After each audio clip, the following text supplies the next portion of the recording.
I sometimes read public domain books here on Leaves of Glen. And they were written a long time ago, so they're usually racist or sexist or bigoted. But in there somewhere and all that is a story, and that's why those stories are famous. Other times, I read works from independent authors, and they're delightfully not racist, but they might have adult language or adult situations. So that's your warning, but I'm sure you are grown up enough to handle it. Don't write to me complaining.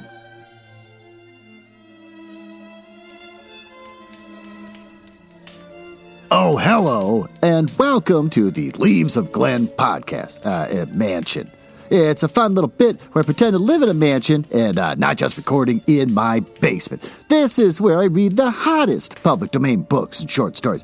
This week, I continue to read Judgement on Janus by Andre Norton, about the author Andre Norton, born Alice Mary Norton, February 17, 1912 to March 17, 2005. Was an American writer of science fiction and fantasy, who also wrote works of historical and contemporary fiction. Well, she wrote primarily under the pen name of Andre Norton, but also under Andrew North and Alan Weston. She was the first woman to be the Gandalf Grandmaster of Fantasy, and to be inducted into the Science Fiction and Fantasy Hall of Fame. Yeah. I have no fun facts about her. That's pretty much all we get to learn about her. This is my second to last episode on this goddamn book. And the book makes me so upset, I've had to record it in stages. I had to read the first half of the book one day, and that took a long time, and I cried for a while. Then I had to go read the second half of the book a different day. And now I'm going back and doing the intro and stuff. So now you know how the meat is made, how the sausage is... I don't know how that... What is that term? Whatever. Anyways, so since I'm angry, we're just going to read about jerks from grunge.com, authors who are dicks. And grunge.com is known for writing in a really cool way that teens love. So we're going to learn about William Golding. Lord of the Flies? Is one of the scariest books ever written. Oh, the plot revolves around a group of boys who wind up on a desert island and divide into murderous factions and revert to Stone Age savagery. It's one of the essential novels when it comes to exploring man's dark side, and something author William Golding knew only too well. Oh, in 2009, it was revealed that he had recorded a deeply disturbing incident in his private papers. According to Golding himself, when he was an 18-year-old college student, he tried to rape a 15-year-old named Dora. Oh, Jesus Christ. Well, this stopped being fun. The assault happened a couple of years after the first two met, when Golding was coming home from his freshman year at Oxford. Golding justified his desire for a minor by writing that at the age of 14, Dora was already sexy as an ape. And at 15, as they went walking one day, he decided the young teen definitely wanted his aggressive advances. Oh, he just decided? Okay. But as it turns out, she wasn't interested in having sex. That's how that works. And she fought back, which is natural. And as Golding put it, he unhandily tried to rape her. And the entire time they were wrestling like enemies, because you actually were enemies. Eventually, Dora put up a good enough fight that Golding was forced to back off, thank God, while trying to assure her, I'm not going to hurt you. Of course, the fact that he just tried to rape her probably convinced Dora he was lying, so she took off running, leaving him behind. It's a pretty horrific story and proof that no matter where you go, there's a lot of evil lurking in the hearts of, quote, civilized people. Well, that brought the tone down to a book that's already painful to sit through. How am I supposed to make this episode not an emotional hell for anyone listening? It's already gonna be. This episode's like 3 hours long or something, because I gotta try and get through this goddamn book, and yes, it is an emotional hell. It's definitely an emotional hell for me. What else is an emotional hell? Thanksgiving. Thanksgiving was fine. I hung out with my family, my sister, my brother-in-law, my niece, wife, dad's wife, and the cats. And it was fine. We all hung out and had dinner and everything. What made it emotional hell? Football. Every time My sister decided that the only reason why our team is winning is that she's watching football. She's never really watched football before. She never took an interest or gave a shit. But for some reason, she decided she needed a hobby, and her hobby now is football. And she's like, oh, if I miss a game, they're going to lose. They did lose recently, but then she found out one of her coworkers' moms was watching, and that mom never watches football. So, of course, through the power of magic, it's got to be that mom's fault. Made her promise not to watch again, and I guess they won again. So I had to watch football. That was hellish. Thanksgiving. But at least I got to day drink at the Mall of America a couple days later. Well, with that, why don't we get into the story?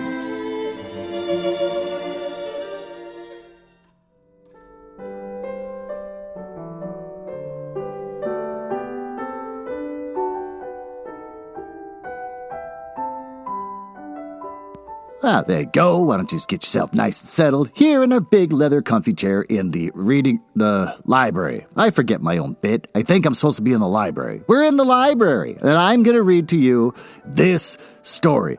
What happened previously? I don't frickin' know. He met a girlfriend. And she changed into a alien that also is partially possessed by an alien, and then he's trying to get her to safety, but of course it's one of those will they, won't they, when he's pulling a William Golding, grabbing her by the arm, dragging her around everywhere, and she doesn't really know who he is. I don't know. I don't care. I think the bird thing's involved at some point, and maybe a cow croc. I don't know. Anyways, why don't we get into the story? Chapter 13, That Which Abides. Oh my God. The first line, in quotes, is AYYYY dash IR. God damn it. His cheeks scraped gravel as his head moved. Why was he so aware of that small discomfort amidst the haze of pain that wrapped him in? Oh, the cow croc. He had fought a cow croc, one free of its pit. No, that was wrong. He had faced another cow croc on a riverbank and had fallen AR again. Against his will, his eyes opened, and there were smoke wreaths over him, the choking fumes making him cough. That coughing wrenched his body, bringing gasps of pain. Heat came with the smoke, scorching fingers of it reaching him. Water. There was water. Niall began to crawl until one hand he could use to plunge into the water. Then, without knowing just how, he rolled into the stream, floundering, his head under so that he choked again. Something pulled at him. Niall tried to fight away from its clutch, which was torture as it tightened on his arm. No, he thought. He shrieked that protest. Water. Niall was in the water, but his head was above it, resting on a support that moved, spun, pulled him with its first in one direction, then another, but haze had cleared some from his head, and he was able to look about him with a measure of comprehension. That's staying in the show. His injured arm laid along the water-worn leg. His right one dangled across it in the water on the other side so that his head and shoulders were above the surface of the water, and when the infinite labor was able to be turned his head again, he saw that he was not alone. Green-skinned face, the eyes very large and bright, pointed ears above a hairless head. She made his name a question. But as yet, Niall could not answer. He could only lie quiet, letting her will and the river's current decide his future. That somehow he had found Ashla, and that they were in the river. That Niall knew, and the rest did not matter now. There were other creatures in that waterway. A dripping head arose beside Ashla for a space, and a clawed paw strove to cling equal with her hands, and then both vanished again without Niall's really knowing what man turned the page of animal had striven to share their way, a very frail hold on the future. Push! Her voice roused him again. Smoke or dusk? The river was dim, and before them loomed a land tongue sprouting rocks and tangles of brush. And on there were beached other fugitives from the water. Still, some squatted above the waterline, others moved inland. The bottom rose abruptly under Niall, and his knees scraped on that undersurface, jarring his arms so that he cried out. And they crawled up among those other refuges from the fire, and there were many rocks, here, arching high, and they squeezed into a pocket between two such. Niall collapsed, only the boulder backing his shoulders held him up. "Your arm," Ashla bent over him. "Let me see." Red-hot agony was a lance reaching up into his shoulder, down to his chest, and he tried to evade that torture, but her body was braced against his, her two hands cupping his chin, holding his head steady as she spoke, slowly, striving to gain hold of his attention, to reach his thinking mind. "The bone is broken. I should try to set it. Brace yourself, so-as-ho." Her hands were on him, shifting him a little, and his right hand put against his rock, his palm flat. Dimly, Niall understood. He tried to do what she wanted, then pain, to which she had earlier felt, was nothing at all, exclamation point. Oh, he swirled away, wrapped in that pain, losing the rocks and stable under him, everything. Now, there was a weight across his body, a throbbing in his arm, and Niall raised his head, light growing light. His eyes squinted, and then he forced the lids further up, and the weight of his chest, with his left arm splinted and bound, and the light of that of day. Iliel, she had been with him in the river, and that held through the haze and the pain, and now she slid down the boulder at his call. In one hand, she carried a leaf twist container from which the water splashed, and as she held that to his mouth, Niall drank thirstily. Can you walk?" Her hands were under his shoulders, trying to raise him. She spoke brusquely, her question a demand. "There is need?" Niall was alert enough now to measure what might trigger her concern. Burp. "There is need." He was on his feet, a little lightheaded, but ready to move. Matter-of-factly, Ashla came to him, drew his right arm across her shoulders, and started him along between the rocks. Oh, they appeared to have some offshore and a barren waste, but no green showed, and the rocks glittered in the glowing light. Oh, they would have to find a refuge from the sun or be blinded until evening. But where? Where do we go? Niall asked her, hoping for some kind of concrete answer. Up. Her reply was ambiguous, but climb they did, and that was a chancy business. Though they went slowly and the terrain was rough and broken enough to provide some kind of natural stair in places, they finished that climb on a height facing broken lands given by crevasses, out of which curled, as might, tongues of green smoke and twisted spires of vegetation. More gray than green. Niall's eyes told him there is no promise here of a welcoming forest. Suddenly, Niall stiffened against the girl's steady arm. Which side of the river? He asked with more emphasis than he had used before. The north. This is the waste. He did not need any confirmation from Ashla. The very feel of the place caught at him, might a breath of corruption out of a long-sealed crack pit. All he could see were rocks and those ravenous chokes with the ill-shaped growth, and yet, as he had before on the road to the mirror, he sensed a lurking, a scouting, a spying. Not on his part, or Ashla's, but something, ... Out there, ... This is a waste, he repeated almost stolidly.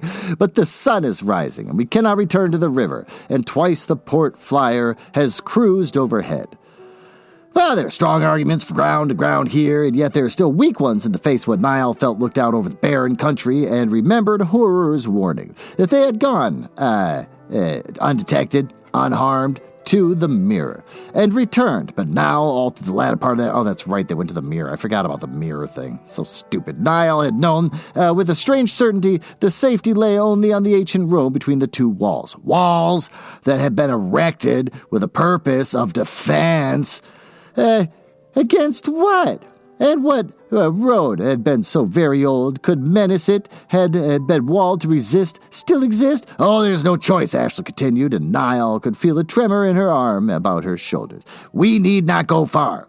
That stays in the show. And you have your sword. Niall saw now that the belt of the weapon way down his shoulder, where he had found it or how she had kept it throughout her river journey, he did not know, but he believed that in time and place that Iftgin-forged weapon was a small protection indeed. However, they had no choice. Perhaps he could make the shade of the nearest of those knife-slashed crevasses go to ground under its growth to wait out the day. but that was the best he could do. "Get me over there," he pointed to the nearest cut. "Then you go, keep close to the water, and head as far west as you can before true sunrise. I do not know how far this extends, and you may be able to get out in an hour's travel." Now, she made no answer as she steered him ahead, but he suggested that only a small chance of success, but it was better, far better, than for her to remain here. When Ashla did speak, that was to point out the easiest way down to the ravine, to warn against rough footing. And Niall was to engage with battling through brush and argue with her. Oh, God, here we go. I don't know what's going on with my throat, but it's all staying in the show. The stuff was brittle, oddly desecrated, as if, in spite of its appearance of life and growth, it really was dead and only preserved a semblance of what it had been once in truth. There was an acrid smell to the snap branches, crushed leaves, not the wholesome aroma of the forest country as they neared the bottom of the cut. Niall saw pale, unwholesome plants close to the ground level. Puffy things, with fleshy, tightly curled leaves. "Here!" Ashla steered him right and halted. Part of the tree trunk was still possessing a look of true forest, protruded from the wall of the gully, and its heart, long since decayed and eaten away, but its outer shell, making a kind of wooden cave, which to Niall offered more natural roofing than the still living vegetation about it. But when he put out his hand to that old bark surface, he touched it, not to the substance of the long-dead wood, but to the hardness of rock. The tree was petrified. "This will serve me," the girl said quickly. "You must go before the sun climbs." Well, she had eased him down under the curve of the stone bark and now settled herself beside him composedly. "We go together, if at all." Niall was alert to the hint of foreboding. If at all. All at once, Ashla bent her head, covered her face with both hands, and he was sure that she was not weeping. Not with running tears, but there was a kind of despair in the line of those hunched shoulders, that gesture with her hands, that held a hint of fear. Only for a moment did she sit so, and then her head came up, her hands dropped to lie on her knees, but her eyes remained closed. If it were only given to me to remember, to know," she cried out to him. Niall believed, but only to the very circumstance of their being. Iliel knew so much that she knew, but Ashla does not. And sometimes I cannot reach Iliel through Ashla. "Niall, what do you know of Iar? Truly know?" Her eyes opened, held with a fierce intensity, as if the answer was now the most important thing in the world, could lead to some salvation for the both of them. And it sparked in him a need to search his own mind for Iar and what Iar of the Ifted had known. God, I hate this. "I think," he spoke slowly, wanting to be very sure of every limited fact, if in fact it could be a term for a recollection. He did know. He was a warrior, and he was Lord of Kaikek. But the meaning of that I do not remember. He was a captain of the first ring of Iftcan, and he battled there when the Larsh overran the towers. He was a hunter and one who roved much in the forest. That is all I am sure of. However, I pick the fruit, cross a trail, see or hear some animal or bird, and know that Iar knew of them. But of Iar I know very little. Enough knowledge to keep you alive in the forest, and a little, very little more than that," she summed up. Niall straightened. That made sense in a new way! Exclamation point. Perhaps that was all Iar was ever meant to give me. I fucking hate this, he burst out. Enough forest lore to keep me alive, and all the rest, all that about all the fall of Ifcan, was something that was meant to be forgotten, but was not. If one was a recorder and must leave a message in a hurry, Ashla caught up the tossed ball of idea, and the message lies in the middle of another report, and then one could push an emphasis charger, but still part of a report would intrude upon it. A recorder? Niall was surprised that she would choose such an example to illuminate her meaning. But were recorders used by the believers? No. But when my mother had a blood affliction and the speaker could not pray it away, her father bore his keen came and took her to the port to see the off-world medico, and I went with her, for she was unable to care for herself. But it was too late. Had we gone earlier, she might have been saved. Ashla was quiet for a few moments, and then she went on. It was there that I saw recorders and many other things to make one think and wonder. Many times I have remembered and thought on what I saw there, but suppose this forest lore was important for survival. But you were given part of the IR memory, and other parts of that memory also clung. Yeah, what about Iliel? Does she also furnish you with such aid? Yes, knowledge of animals, foes to dread, 3 dots, of certain plants to eat, to use in healing, Ashla frowned, and some that may be weapons.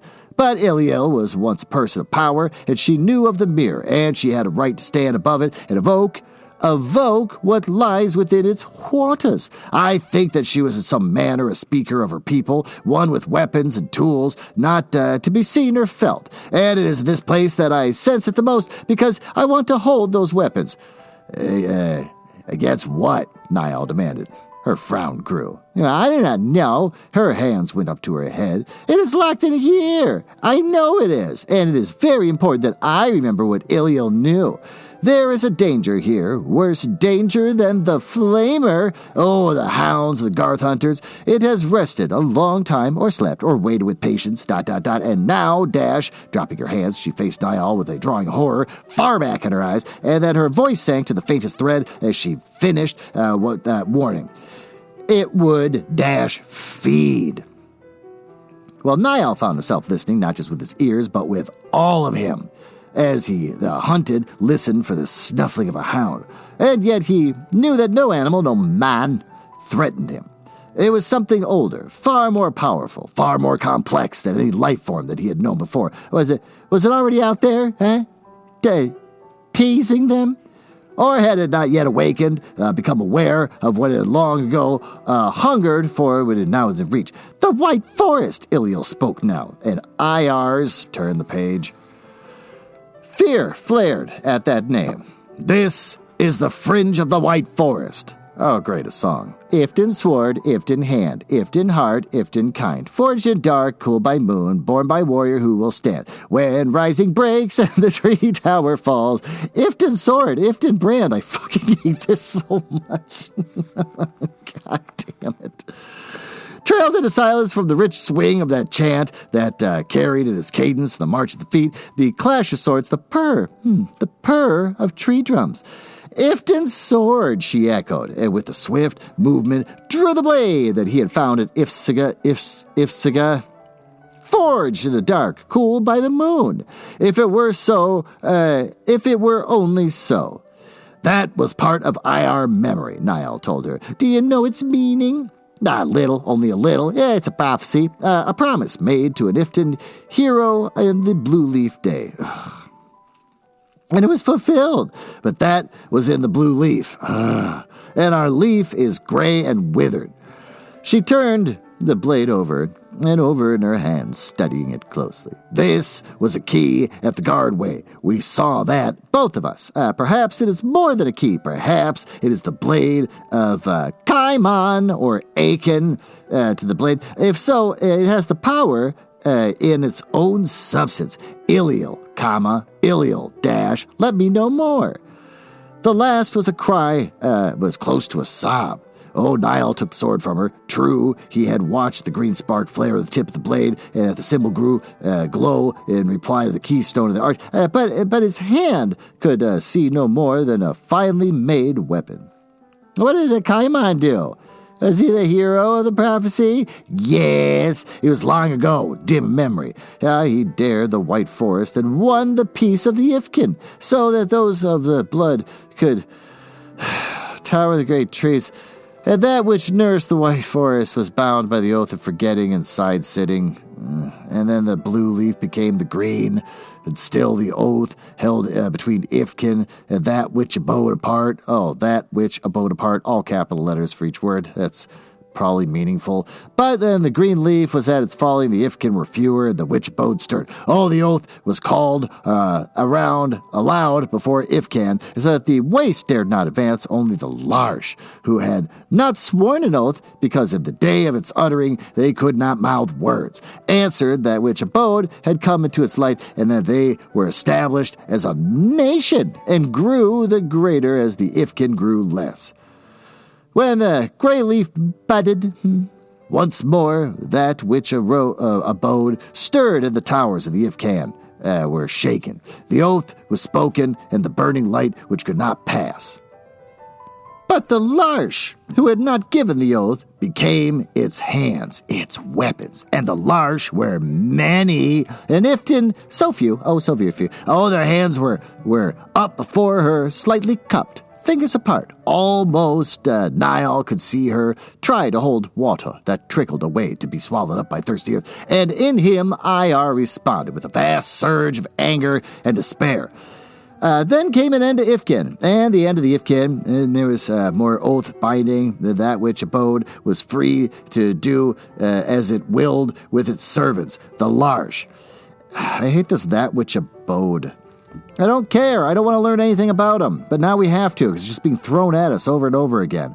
And this is the memory of Iliel? Niall asked softly. This is the remembering of Iliel, though it comes to me dimly as one sees through hot bars of sunlight. Now, the Larsh, 4 dots. Is this the day of the Larsh, the night of the Ifkin having passed? ?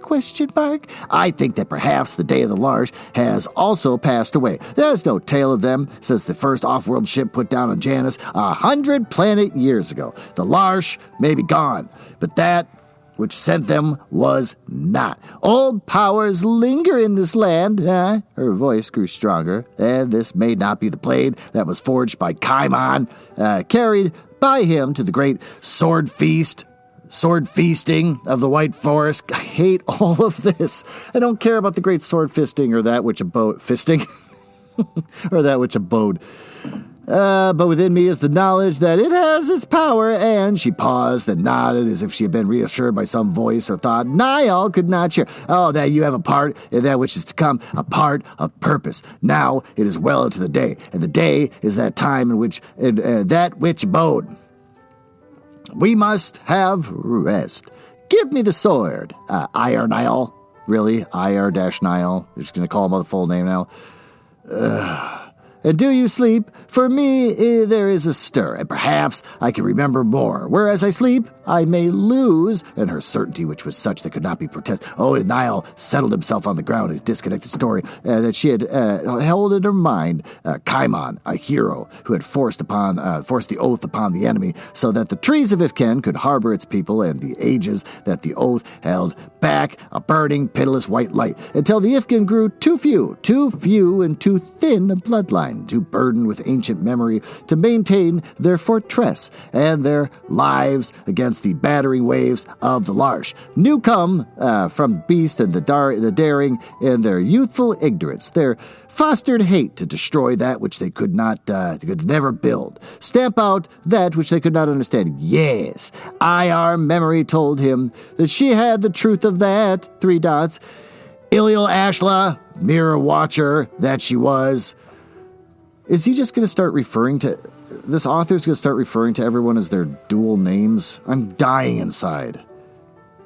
Chapter 14. Captured. The bared blade lay across his knee, his good hand resting ready on its hilt. Niall sat quietly. Outside the vegetation-filled cut, the land was baking hot under a blazing sun. But here, within the trunk of the petrified tree, he could see.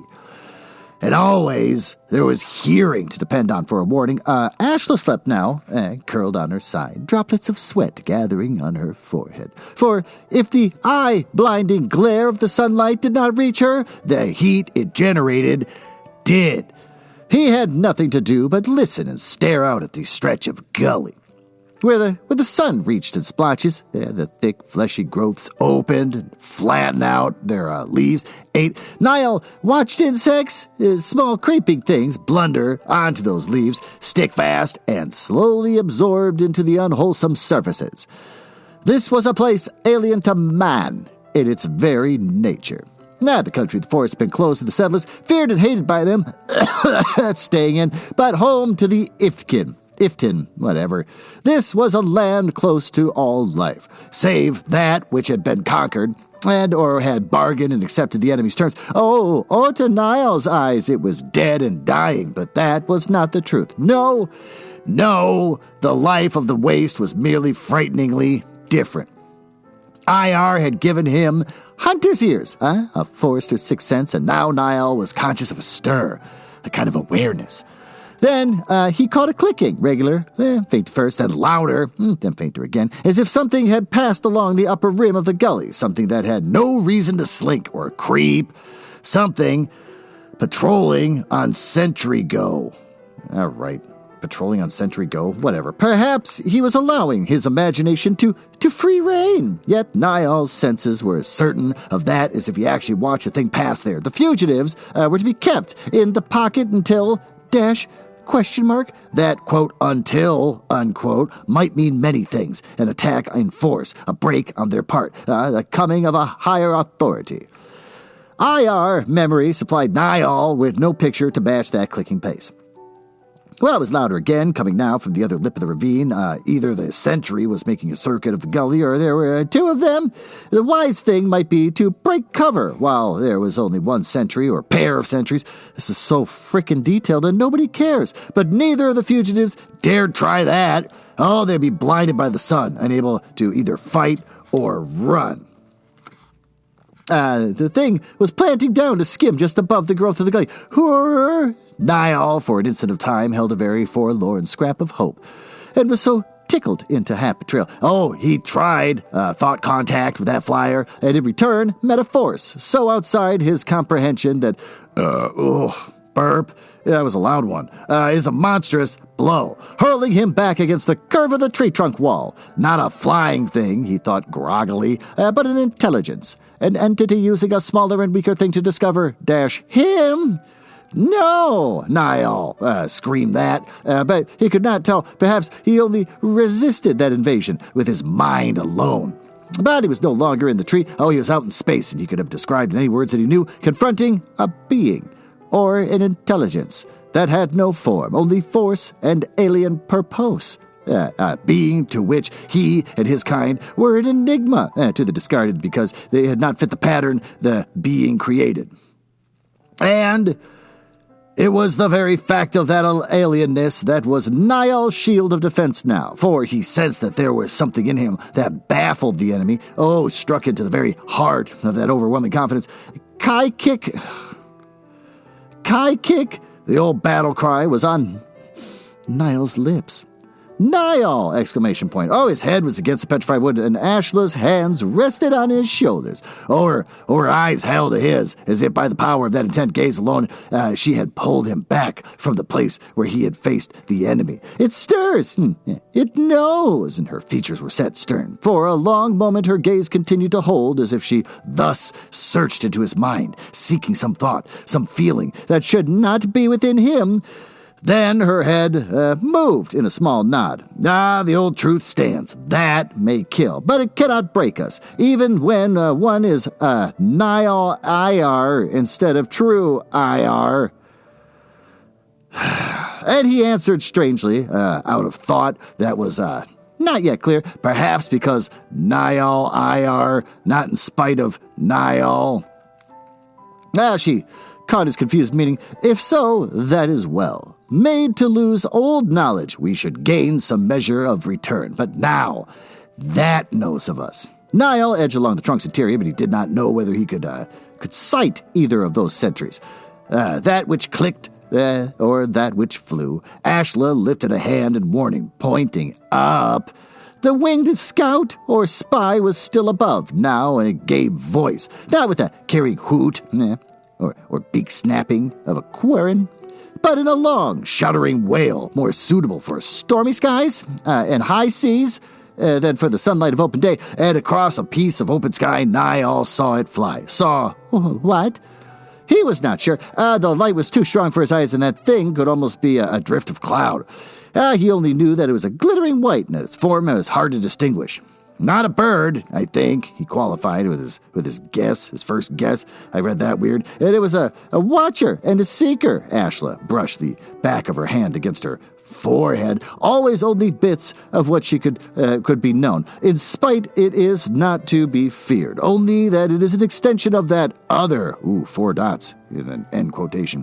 Listen, Niall shaped the word of his lips, afraid that even a thread of a whisper could reach the sentry, the clicking from the opposite side of the gully. He eyed the brush about his mouth, with the tree trunk. It measured the distances. He eyed the brush about, the mouth, not his mouth. Okay, whatever. Why am I going back and correcting this? Just got to get through this. I got to finish this goddamn thing. He measured the distances and the height of the growths before he began to tug at the lashing and fashioned his injured arm across the chest. Ashla could have protested, but he signed what he would try, and she loosened the tough ties of grass, leaving his arm free. Niall began to squirm a few inches at a time to the open, and then the protecting hollow of the tree. No clicking now. The sentry had passed. Was at the farther end of the gully, but Niall had discovered that his spy post was belly flat at a point from which he could see a small portion of the rim, and now that click was returning. Slowly, Niall pulled down the straggling branch to form a screen between him and the patroller. With his green skin, and his clothing, meant to camouflage in the forest, he believed that he did not have to fear detection from above as long as he remained quiet. It came into view, and Niall stared unbelievingly. This was no monster from Janusian past, no alien nightmare. It was something that he had seen before, many times. And yet, when his first bewilderment had vanished, he was conscious of small details that were wrong. Before he could count to 10, the sentry had vanished past Niall's vision point. A space-suited off-worlder walking with a jerky gait of anyone enclosed in the cumbersome covering, the clicking sound coming from the magnetic plates set in the boot soles of an off-worlder, in the common rig from any starship, and yet there was differences about that suit. The whole thing was heavier, with more bulk. And the helmet had the Forsgenilled cock-like hump at the back of the neck. I am looking for anything to enjoy out of this book, and I enjoyed that, I guess. The Forsgenilled had been replaced years ago. Niall tried to remember back to the days when he had free range of his father's ship. They had hammerkers on every suit. Why, you only saw the Forsgenilleds. I don't even know if these are real things anymore. She makes up so many fake things in here and it just passes it off like we're supposed to know what it is, that these could be real things on a suit that I just have no idea, because I don't care anymore. Now in museum collections of outmodeled equipment, that suit could be 100 years old. And he had to be sure now that this was not some hallucination induced by the sun and his own faulty day sight. Niall remained there as he was, listening eagerly for the return click of those boots on rock, thinking furiously, why would the patroller be wearing a spacesuit on a planet where all the conditions were favorable for life, his life form? Because there's a suit of a Terran, or a Terran-descended explorer. Click, click. Niall raised his head as far as he could without moving out from behind his brush screen. Forsgenilled, all right. And now as his attention was drawn to the anachronism, he spotted others. The suit was old. No modern planet hopper. No matter how out of funds he would entrust his life to a suit that far from the past. Why was he not able to service it? Perhaps not even be able to operate some of its archaic equipment. Which meant, 3 dots, question mark.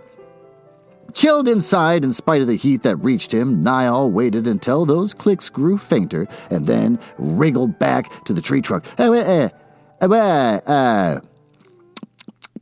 What is it? Ashla asked. Niall hesitated. Oddly enough, he would accept a part of a flying thing that was a tool of reaching an alien intelligence, but he could not accept his own physical change, the presence of IR memory to share his mind, better than he could accept the fact that a 100-year-old spacesuit was methodically tramping about the edge of the gully in the wasteland. Was it because the powers of the Ifrit were alien, and so could be accepted as a believing child would accept the wonders of an old tale, while science was represented by that marching suit, an object which was concrete and did not deal with memories or emotions, but with stark fact. And here, the stark fact was, 3 dots, wrong. Oh, the suit marched, but it marched inside it. Oh, Niall had not been able to, from where he lay, to distinguish any features behind the faceplate of the helmet. All at once, he had an odd and completely disturbing vision, that unoccupied suit, animated by what would have been seen or felt, or by what obeyed as a flying thing it obeyed.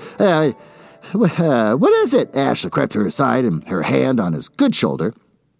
What do you see? A spacesuit.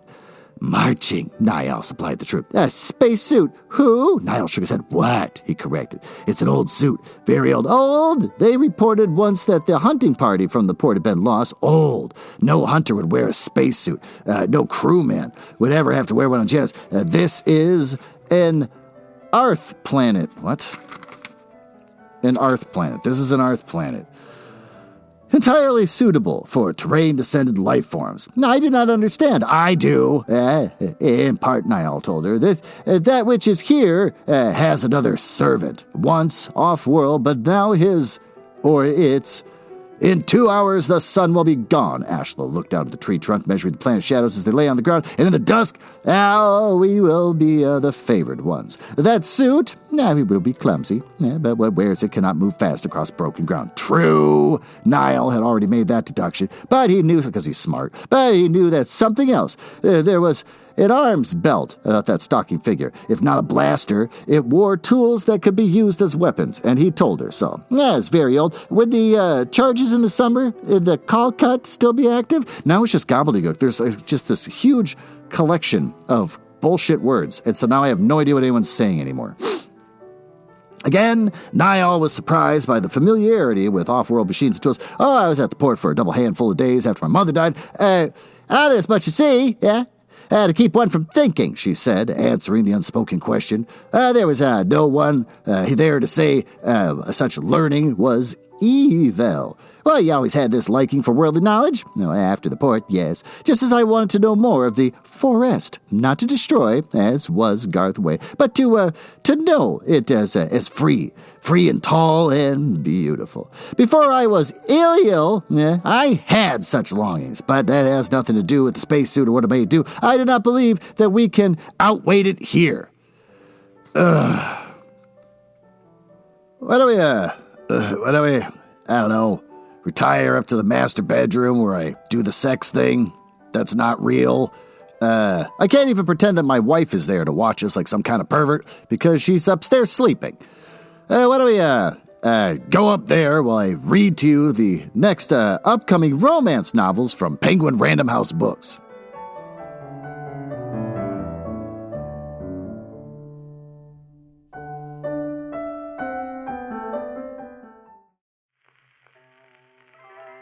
Yeah, I know. Hold on. I'm coming.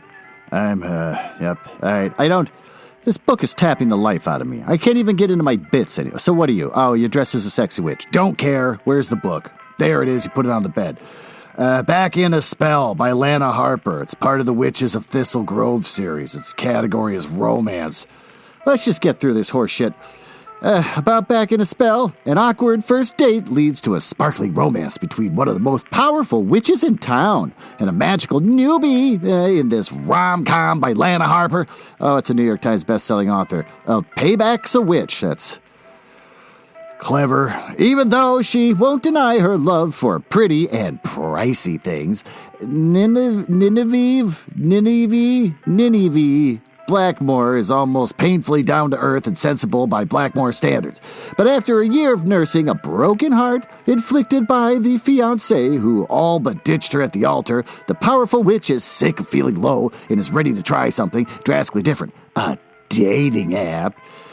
At her friend's urging, Nina goes on a date with Morty Gutierrez, the non-binary offbeat soul of spontaneity and co-owner of the Shamrock Cauldron. Their date goes about as well as can be expected in most online dates. Awkward and terrible. To make matters worse, once Morty discovers Nina's last name, he's far from a fan. It turns out that the Blackmores have been bullishly trying to buy the Shamrock out from under Morty and his family.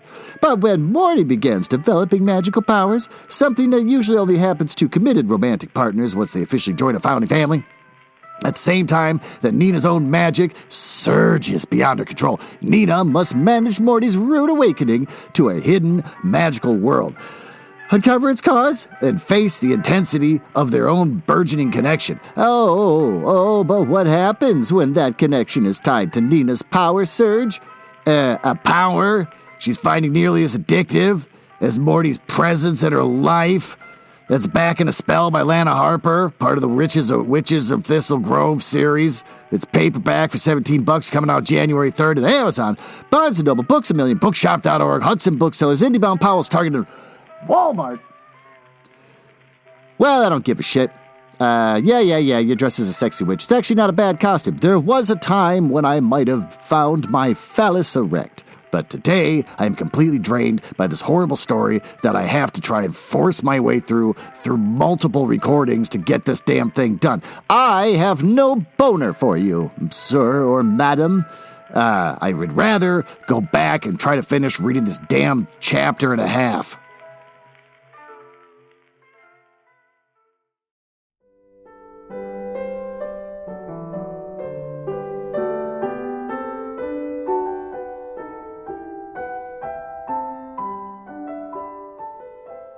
There you are. Go on, sit down. Nope. Shut up. Stop trying to ask me questions. I don't care. We got to get through this book. No, I'm not going to give you a glass of sherry. Shut up. Just sit there and let me read at you. No. Niall had already determined that our water is gone and food. We move with darkness, and perhaps we can do it in this fashion.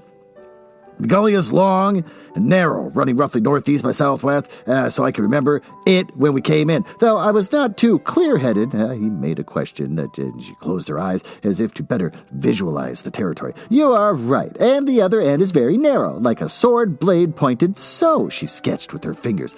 And if that narrow end can be climbed, it is our best way to try out. The suit marches at a regular pace, so we must creep under a cover down into the ravine as soon as the dusk is heavy enough and wait for it to be at the end. And then we'll make our break to the west, using every shadow we can for cover. Now, there are many chances for that. Well, we can take them, or we can sit here until we die, or they dig us out like jamob rats. Niall snapped. To his surprise, Ashla laughed softly. Ho! Warrior, I do not question the rightness of your plan. For, to my mind, not to question the rightness of your plan, but for my also, that is the same one. I don't give a shit anymore. But we have the fleetness of foot, and the skill in hide and seek to bring us out of here. Oh, that we shall see. For all his hopes, that statement did not sound as hearty as he wished, and as the long minutes crawled by while they waited for the coming of dusk, Niall experienced first a crowding impatience, and then a growing sense of the utter folly of what they must attempt. By counting his pulse beats, he could gauge the pace of that space-suited sentry. Judge how long it took the patroller to make the circuit of the ravine. Ashla lay down again, and her head pillowed on her arm. Niall wondered with amazement if she were able to even sleep now. Well, the sunshine cannot last forever, Well, shadows grew, and met and spub webs across the valley, and still the click-click of that patrol sounded regularly. At length, Niall gave the girl a small shake, so she could look up at him. We go, but keep down, well, under the bushes. Do not, don't touch any plants if you can help. You mean the eaters? Yes, I have seen what they do, but you are closing with the dark. Take care of your arm, and shall I resling it for you? No. It's better at my side if we crawl. Now, keep behind me, and do not move the brush if you can help it. Oh, it was one of those periods where every minute spun into an hour of listening, of movement. Kept agonizing into a minimum. Oh, and Niall longed to get to his feet and just to run for the sword point at the end of the valley in leaping bounds. Yet he must make a lizard's sly passage. And they cowered together halfway down the length of their way as the suit stamped by above. And again, burp. Oh, God, another burp. And again, when only a quarter of their journey still lay ahead, as if it passed on the other side. Then they reached the point, facing a narrow crevice. And 10 feet above, maybe a little more, the open rock of the waste plain would lie open. To get straight back to the river would mean passing the patroller in the open, and that Niall dared not try, unless he was left no other choice. Now he stared up at the crevasse, praying no slide would start from the clutch of his fingers and the dig of his booted toes. He pulled himself up and supported and steadied the girl below, and then he lay across the rim and stretched down with his good arm to assist her in turn. Now they could see the sentry almost halfway down the right side of the journey. To the left, thankfully, Niall sighted an inky blot of shadow cast by the standing... my eyes are suddenly watering. That's probably just another stroke from reading this goddamn book. Standing spar of rock. It was the sword that had betrayed him. Niall had set it back to the sheath before he had climbed, but now, as he moved, weapon and scabbard scraped the stone, and the noise was loud. Quick, Ashley caught him and pulled him on. Oh, please, quick. Somehow they made it, to sprawl into that patch of dark, but the regular click-click of the space boots had already become a tat-tat, a rat-tat, it became a rat-tat. Then, silence. Was the patroller readying one of his weapon tools? His weapon tools? From his suit belt? God, I hate this. When a lash of flame meant to seal a break of the ship skin, they cut across the rock as a herdsman would use a stock whip to snap straying animals back to the herd. I are behind you. Niall twisted about. Oh, no spacesuit reached from that side, but these were pallid, leaping, moving things resembling the hounds of the Garths, and yet unlike. For the hounds were animals, and their kind had long been subservient and known by mankind. But while these were, these were another breed. Outside all natural laws, Niall understood. The Larsh Whites. Oh, fuck. Wytes. Now I remembered such packs, hunting among the trees of Ifkan, that had been an ill hunting, but one he had faced, sword ready as he did now. A narrow head with eyes that were sparks of sun, blasting yellow, snapped at him, and he swung at it to cleave skull and tumble the pack leader back among its fellows. And there was no time to choose his next kill, for barred teeth were reaching for his throat. Niall stabbed upwards, saw another of the whites, I don't know how to pronounce this, just whites, fall.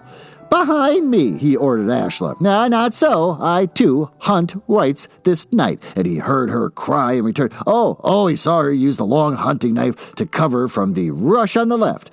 Their surprise attack was a costly failure, and the pack withdrew a little, but one at the rear raised his head to voice a long howl, and from the dark sky came an answer, the cry of the flying thing which had earlier hung above the gully. And then, while the whites held them fast to their rock spire, the suited sentry strode into view. Oh, they were strange partners, the whites, with their metal-enclosed unknown, but the whites accepted and suited figure as their leader, drawing aside to pass, and it stalked into a space directly before the fugitives and stood there. Niall tried desperately to see the face behind the helmet plate. The once clear surface of that section was fogged and webbed by a maze of fine cracks and lines completely masking its wear. Watch. He had been so intent upon trying to learn the identity of their foe that he had not seen that the movement of the gloved hands until Ashla called out. But no warning could have saved him. No, Niall knew. The early suit might be clumsy according to modern standards, but it had been the best engineering and design of its time, equipped for dangerous and demanding duty. Once that small object now spitting at them had been set and dispatched, nothing short of a blaster would deter it from completing its mission. Oh, they were not going to be flamed out of existence. They were to be the helpless captives of what more than a suit hid behind the cracked faceplate. Or its master! Exclamation point. I'm surprised he said blaster and not belt weapon. Chapter 15. The White Forest. A shallow a bowl of valley stretched on down and away from where they had paused, and the reaching moonlight made a shimmering maze of glinting, prismatic light there. Niall shielded his eyes for his good hand, and Ashla's fingers closed on his arm. The white forest. Her voice was emotionless, drained, and not, he thought, by the fatigue of their journey over the broken plain of the waste, since that throw ray had circled them back at the edge of the forbidden territory. They had marched straight on northward into the unknown, their space-suited captor in the lead. The pack of whites, padding at a distance, were covering the rear, a weird assortment of travelers. The ray kept him docile enough, made them move in answer to the projected command of whatever lurked within the suit, and there had been no answer to all their attempts to communicate with that. Was their goal for the forest? The forest it was, if one judged that term applied to growth that arose vertically into the air and grounded roots. Spread branches grouped closely together, but this was a forest of branching, glittering crystals. No leaves rustled there, no colors save for the rainbow flickers that twinkled and sparkled in the moonlight. It was as if ice had chosen to reproduce trees, and it succeeded in part, The ray control moved them on, downslope into that place of cold and deadly beauty, because deadly it was. IR, memory, and Niall thought, I am so sick of hearing the name IR. I can't stand it. Brought fear, terror, known when a man's faces something far greater than himself. As an enemy, not personally, but to all his species. As early man of the Terran breed and had feared the dark, and one who might walk in the blackness of their eyes and not to pierce, so that their Iftin-born hold an age-old aversion to stark light that could dwell uncomfortably in its glare. But Niall and Ashla had no choice. There was no breaking that invisible pull between them and the space suit stalking forward, towing them as a man might tow a recalcitrant hound. I give up. I don't care. And as they were drawn over the lip, down into that place of white light, the whites no longer dogged them. Perhaps they, too, found this a place of terror that did not brave that terror. Niall's boots crunched at a surface that gave in a brittle fashion beneath his weight, and he glanced down and saw that there was a trail of broken crystals, powdered into sparkling dust. The ponderous footfalls of that suited guard were clearly marked, lying over the tracks, perhaps many of them. Well, now there was another sound, or sounds, a tinkling, coming from the growths and the pillars up in the forest, and as they drew closer, Niall could see that those horizontally branched shafts stood tall, not with the overwhelming height of the tree towers of Ifkan, but tall indeed, compared to his own inches. It's just taller than him. That's all you had to say. With the white forest, Ashla repeated, tall it grows, straight it stands. Her voice held a queer singing note, which Niall had come to associate with Iliel, speaking through changeling lips. But it was not real. It does not live. Therefore, it's not. What she meant, he did not understand, but oddly enough, her denial of what they could both see was a lift to his spirits. Built, grown by will, she continued. It lives by a will to die by a will. I fucking hate this. But this cannot make another Ifkan no matter how it tries. They had passed under the wide, stiffly held branches of the first, quote, tree, unquote, and her words returned as faint whispering echoes. The chiming tinkle grew stronger, a hiss of answering anger. Ashla laughed. Her hand lifted to point a slim green finger at the next tree. Grow leaves, but you cannot. What the hell? Nourish life, but you cannot. Shade the traveler, but you cannot. Feed with your fruits, but you cannot. Bend at the storm, but you cannot. Forest which has no true forest, beware the life, the storm, of that which you cannot have. Her voice sank again, and once more her hand reached for clasped Niall's. Why did I say that? She asked. If I could only hold the old knowledge in my head as you hold the sword in your hand, then perhaps we together might follow the path of Kaimon and She took her head. Even the manner of the triumph of Kaimon is lost to me now. Only I tell you, Niall IR, that we are the old knowledge that we could fight. There is a secret that slips through my memory when I would have it forth, and that's 4 dots. Always it's just gone from me. This is a place of power, but not the power of Ifkan, and therefore one power might be ranged against the other. And only we hold the proper key. I do not care about any of this. None of it makes sense, and I don't even care. The hissing tinkle of the forest waxed stronger, making an odd rustling which lapped him about. Well, but there was no change in the pace from the suit, drawing them after it with the grip of the ray hold. Ray hold. The faint path which had wound down the slope now led in a curling curve among the boils of the crystal trees, while the moonlight reflected and reflected. So the moonlight reflected and reflected. Whatever. On the glittering knobs and surfaces, confused and bewildered. If the lesser light of the moon proved so formidable, what would the sunlight make of the mirror of drunk forest? Oh, there was no evidence of any native life, but Ashla had accused. This was a dead place, dead without ever having held life as they knew it. Does Iliel remember this? Niall appealed to the girl by his side. A little. Far too little. Any idea where we may be going? He persisted. No. Save that will be a place where there is peril, but for the opposite of that which dwells in the mirror, it balances this against the harvest. It's weighed on the speaker's scales. The ground still sloped down. Niall had not been able to judge during their short halt on the rim of the valley how large a territory the crystal erections, finally something fun for me, coveted.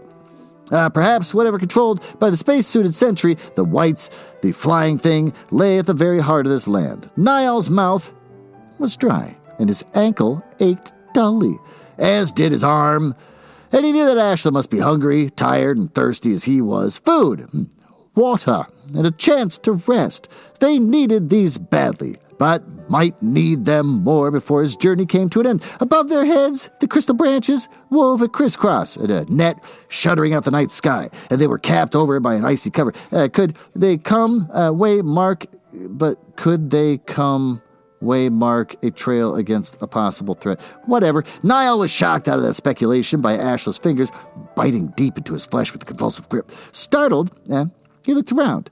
Oh, but her eyes were not for him. Her gaze was fixed on a tree ahead and to the left. Look, the merest whisper directed him. Niall obeyed. By some trick of the reflecting surfaces, there was a mirror of sorts, and pictured on it, ...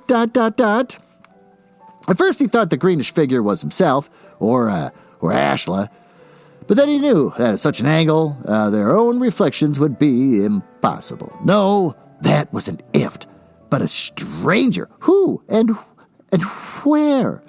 Don't care. They were pulled ahead 2 steps, and that shadow image was gone, vanished as if it had never been there at all. Oh, but they were left with the knowledge that they were not alone in this glittering prison. If what or whoever walked in the spacesuit had seen that momentary reflection, there was no hint of it, no pause in the steady pace set. Almost Niall could persuade himself that he had seen nothing earlier, but Ashla held it to its reality. And ift, one of us, she told him softly. Another prisoner. Well, how can you be sure of that? 'Cause an ift in the White Forest could only be a prisoner. Burp again. To us, this place is death.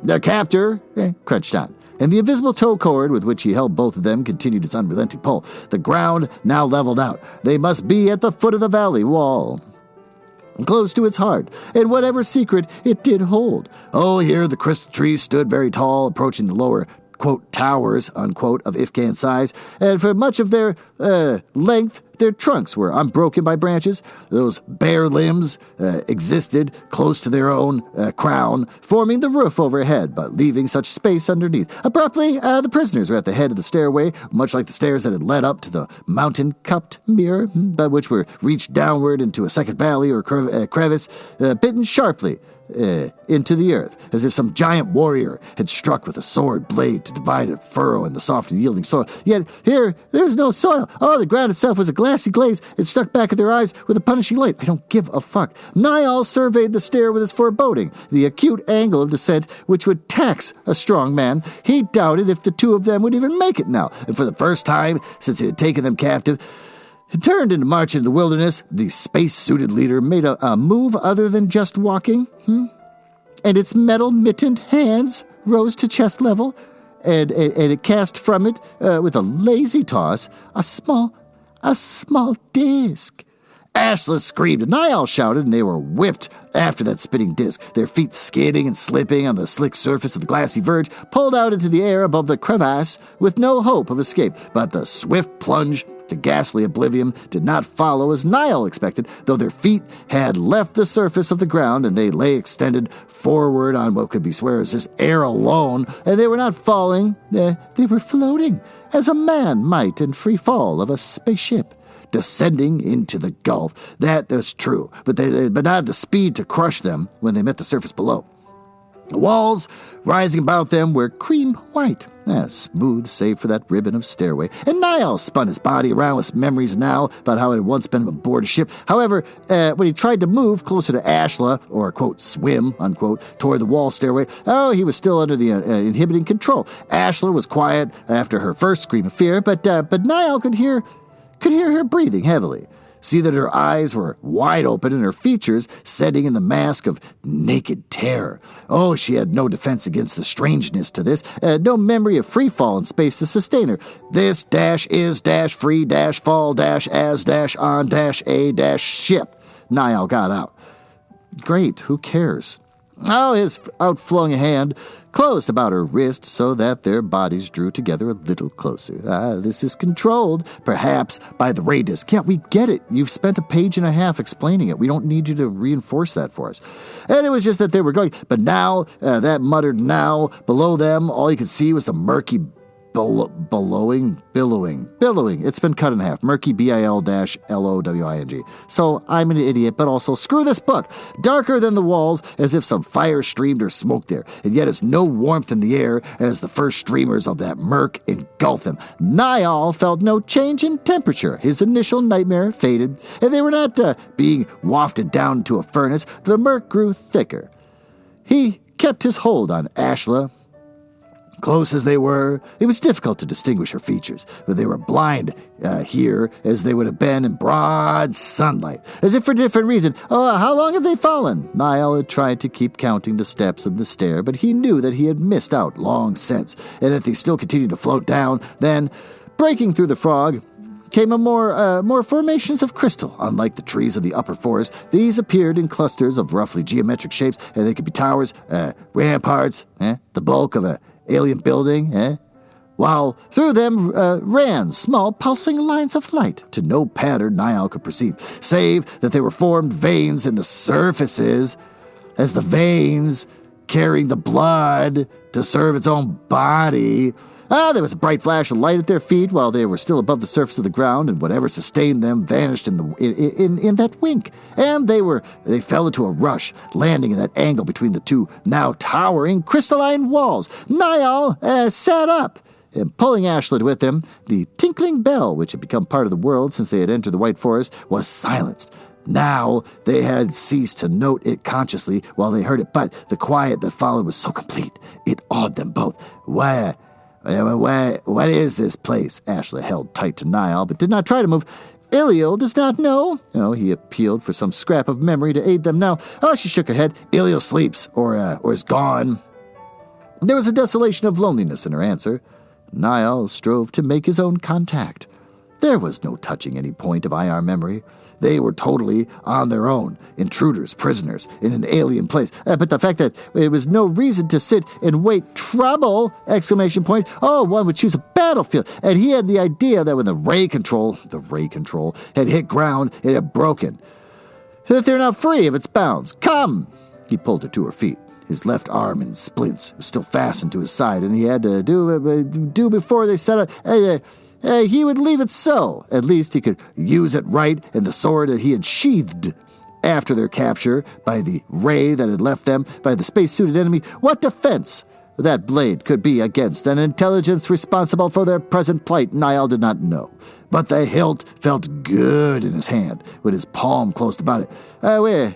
Where'd you go? Ashla asked. Her question was a just one. The fog swirled about the crystal walls, leaked through the apertures in them, and there was no visibility for more than a few yards in any direction. And on the other hand, every instinct in Niall warred against the remaining where the disc had landed them. Stop mentioning the disc. We get it. Its part is done. Stop talking about it all the time. If the fog was a hindrance, it might also be a help.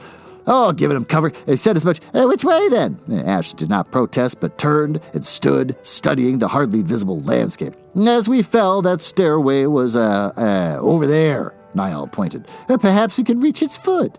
And there's also a chance of finding food. Her tongue ran over her dry, cracking lips. And water? I do not know. Well, there's this. We were brought here carefully. Had our deaths been planned, we'd need to spare us that fall. Ashla spoke slowly, as if reasoning it out in her own mind. So, somewhere here is food and water. You may be right, but the price of wasting time in blind search, while one lives, there is always a chance. And if we climb the stair, we only come out of the forest once again. To find that suited thing waiting, or the sun up, and the sun is shining in there. She did not need to elaborate. To climb into that sunlight blaze, oh God, we know that they're sensitive to sun. You can just drop this. She did not need to elaborate. To climb into the sunlight blazing on those crystal trees would be climbing into sure death for Ifkin bodies, even if they could drag their way up that long stairway. Which way then? Niall asked in turn. Now, this is a time when perhaps we must depend upon chance. Ashla stooped to pick up an object she tossed from hand to hand. This is what brought us here. Let us see if, by the whims of chance, it can take us even farther. She shut her eyes and simply turned around before she threw the disc from her. There was a faint tinkle, and both saw the disc rebound from the wall and lie on the earth in an opening. That was logical and reckless to decide that their next move, but Niall accepted. Together they went through the doorway. So she just throws something and goes, okay, we're going to go in this direction. Or did she think the disc was going to... There's no thought to this. The disc served its fucking purpose. It's supposed to throw you into this big glass pit. So now you're in the pit. The disc isn't going to be a way for you to get out, moron. It was a gate rather than a doorway, for the space beyond was open to the air overhead, as that were that they landed. This was a corridor of sorts, running straight ahead. Walls of crystal stood higher than their heads, half curtained by the mist. Listen. Perhaps some trick of the crystalline walls carried and magnified that sound. Ashla was already hurrying toward the unmistakable murmur of water. Oh, they sped down the hallway, and the sound of the water grew stronger as they stumbled eagerly along. But there was another doorway, and they came through it into a space Niall believed was truly open. And through it, he could see little of its area. Ashla sprang on. This way! Over here! And what they came upon was no natural river as they had known before. It was a river made of baby spit. I just made that part up. I am so bored. Water flowed there right enough, but it swirled at a race through the trough of crystal. Wait! A remnant of Ayar's hunter's caution made Niall call out. She did not listen to him. Falling to her knees, Ashla plunged both hands into the flood. She might have been testing the validity of what her eyes reported. Then the water running down her arms. Oh, she made a cup of her fingers, and drank. Ooh, she's drinking the baby spit. It might be the wildest kind of folly to trust in the wholesomeness of what they found there, but Niall's resilience was swept away. Oh, he followed her example and the moisture on his skin. The liquid he splashed one-handed into his dry mouth. That smelled no different, tasted no different, and from any of that he had drunk the forest springs and pools. Oh, it was cold, clear, like new life flowing into his whole body. You see, Ashla smiled, in this much chance favored us, we have found water. You're being thrown in a prison. Everything in that prison is controlled. So this is probably poison or something. It's something you just probably don't want. You shouldn't just be throwing... Niall sat back at his heels, his first craving satisfied. Well, we may have found more than water. Now his wits were working again. Oh, weighing every small point that might operate in their favor. How? Well, the water comes... And it goes. Think about it. You mean follow the stream to its source or its end? Yes, that is good, very good. The water makes a good guide, a better one than any other that we've seen here, and we have no means of carrying a drinking supply if we leave it. So we had been forced to abandon the remains of the pack and with his water bottle and the food back by the river. Yes, we know. You don't have to keep saying things that we've already... Oh, God. Guide and sustainer are all in one. But which way do we go? Upstream? Or down? Niall could see the difference in choice. Either way could serve their purpose, but he could say that. Oh, Ashla gave a little cry and leaned out over the trough, her hand flashing down to the water, coming up with something in its grasp. What held was a fussin' pod. Ugh, empty of seed, but still fresh. Upstream, this came from upstream. Where there is one, there may be more. Niall's hopes arose with hers. He got stiffly to his feet, favoring his aching arm. Upstream it is. Let us go. Oh, thank God this chapter's done. Why don't we go down to the smoking room? I think that's where the next bit goes. We're going to go to the smoking room and review what the hell we just read.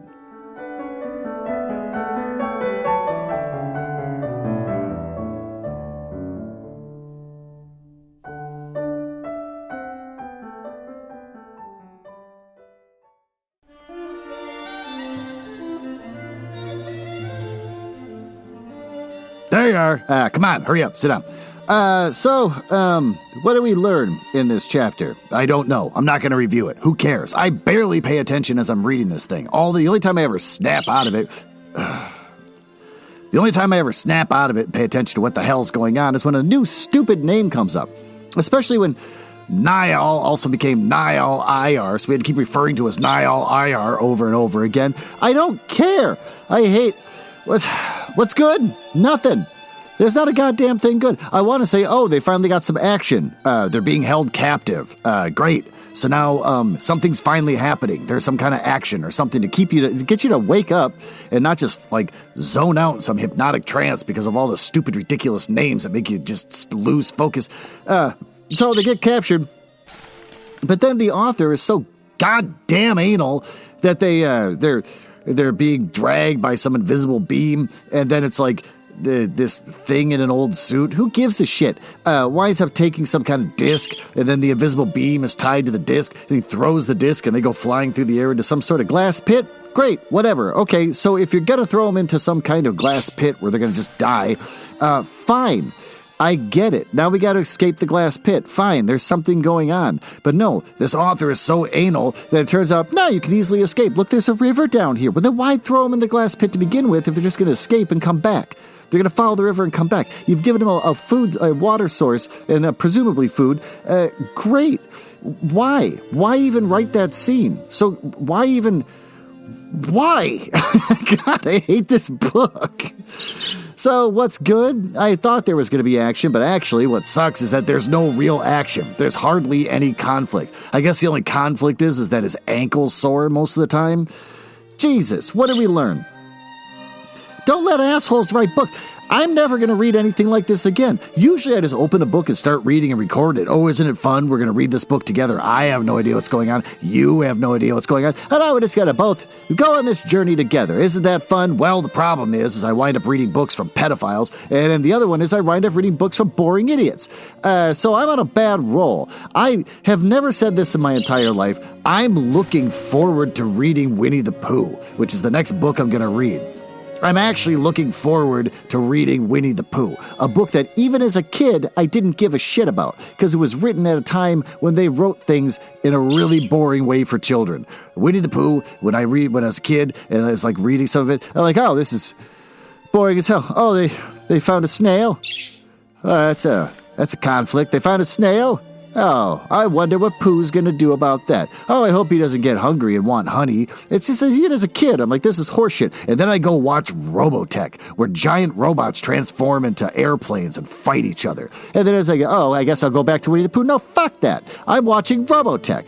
So, for the first time in my life, I'm excited to read Winnie the Pooh. Well, I want to go because I'm tired. And I guess I'm going to have to start reading more chapters of this days in advance to try and get through this with some kind of energy where I'm not just reading in a monotone voice. So I guess I'll do that next. And then once I get past that, we can both relax into the soothing, bubbling, warm waters of Winnie the Pooh.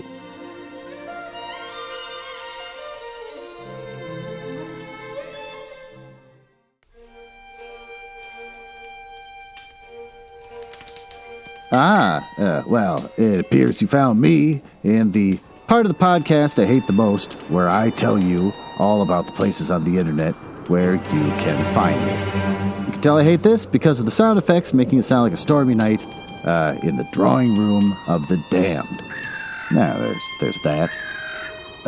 Are you cool? I like cool people. It's the reason why I got involved in this business to begin with, just to meet cool people, not losers.